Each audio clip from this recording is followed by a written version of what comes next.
दोस्तों इंटरनेट के आने के बाद विश्व जो है वो पूरा संसार पूरा वर्ल्ड एक मोबाइल में सिमट के रह गया है। इसने सूचना तंत्र को गति दी है, जिसके चलते वैश्वीकरण को एक नया आयाम मिला है।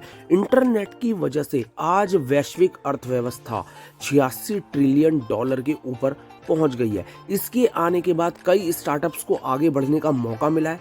इंटरनेट ने बिजनेस, एजुकेशन, कम्युनिकेशन आदि जैसे विभिन्न क्षेत्रों में क्रांति ला दी है। इसी वजह से आज के दौर को डिजिटल युग का दौर कहा जा रहा है। एक तरफ इंटरनेट के आने के बाद जहां विश्व को आगे बढ़ने का एक नया मौका मिला है, वहीं दूसरी तरफ इसका एक डरावना पहलू भी सामने आया है। जैसे कि कहा भी जाता है कि देखिए, किसी चीज के अच्छे पहलू होते हैं तो कुछ बुरे पहलू भी होते हैं, और उस बुरे पहलू का जो नाम है वो है डार्क वेब। आप में से कई लोगों ने डार्क वेब का नाम सुना होगा। आज मैं आपको इसी के बारे में बताऊंगा कि डार्क वेब की शुरुआत आखिर हुई कैसे। डार्क वेब इंटरनेट का वो हिस्सा है जिसे सर्च इंजन पर इंडेक्स नहीं किया जा सकता, यानी सर्च नहीं किया जा सकता। और एक्सपर्ट्स की माने तो इंटरनेट का जितना हिस्सा हम यूज करते हैं वो केवल 4% है। इसे सरफेस वेब के नाम से भी जाना जाता है। और वहीं इंटरनेट का बाकी बचा हुआ 96% हिस्सा डीप वेब और डार्क वेब है। डार्क वेब को आप सामान्य ढंग से यानी नॉर्मल वे में एक्सेस नहीं कर सकते हैं। इसके लिए आपको अपना आईपी एड्रेस बदलकर एक खास ब्राउजर का इस्तेमाल करना होता है। इसके अलावा वीपीएन और कई एनोनिमिटी टूल्स का इस्तेमाल डार्क वेब पर सर्फिंग करने के लिए करना होता है। डार्क वेब पर बहुत सी ऐसी एक्टिविटी होती है जिनके बारे में आप सोच भी नहीं सकते। यहाँ पर मानव तस्करी, ड्रग स्मगलिंग, सरकारों के डिफरेंस और सीक्रेट्स को हैक करना, चाइल्ड ट्रैफिकिंग जैसे मतलब जितने भी इलीगल काम होते हैं वो लगभग आप ये समझ लीजिए कि डार्क वेब के थ्रू ही होते हैं। डार्क वेब के मार्केट में साइनाइड जैसे जहर तक बेचे जाते हैं। डार्क वेब पर कितनी वेबसाइट है और कौन इन वेबसाइटों पर क्या करते हैं, काम करते हैं, ये पता लगाना बहुत ही मुश्किल है।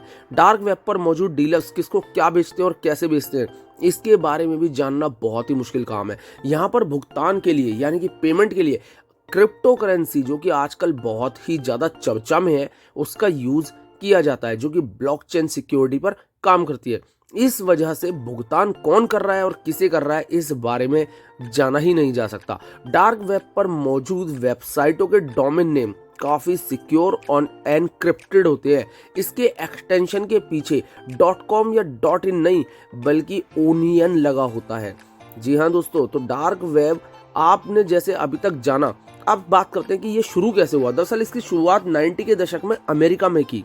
अमेरिका सेना ने पूरे विश्व भर में मौजूद अपने एजेंट्स के साथ खुफिया जानकारी को शेयर करने के लिए एक डार्क वेब बनाया। हालांकि कम लोगों के डार्क वेब पर होने से गुप्त सूचनाएं लीक हो सकती थी। इस कारण एनोनिमिटी बनाने के लिए उसने डार्क वेब को आम जनता के लिए भी जारी कर दिया। ज्यादा यूजर्स के यहाँ पर आने से गुप्त सूचनाओं का कोई पता ही नहीं लगा सकता था। आपको भूलकर भी डार्क वेब को कभी एक्सेस नहीं करना चाहिए, क्योंकि खुफिया एजेंसियों की निगाह हमेशा डार्क वेब पर बनी रहती है और इस पर विजिट करने के बाद आप क्या कर रहे हैं इसको ट्रैक भी किया जा सकता है। ऐसे में आप अरेस्ट भी हो सकते हैं, आपके अगेंस्ट केस भी फाइल हो सकता है।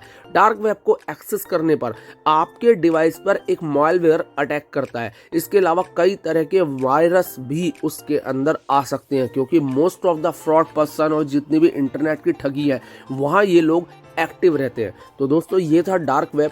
आपको अगर नॉलेज थोड़ी भी अच्छी लगी हो तो प्लीज़ लाइक, शेयर, सब्सक्राइब जरूर कर दीजिएगा। वीडियो कुछ दिनों से आ नहीं पाई क्योंकि थोड़ा सा मेरा एक्सीडेंट हुआ था, दैट्स वाई, लेकिन वीडियोस आपके सामने अब आती रहेंगी।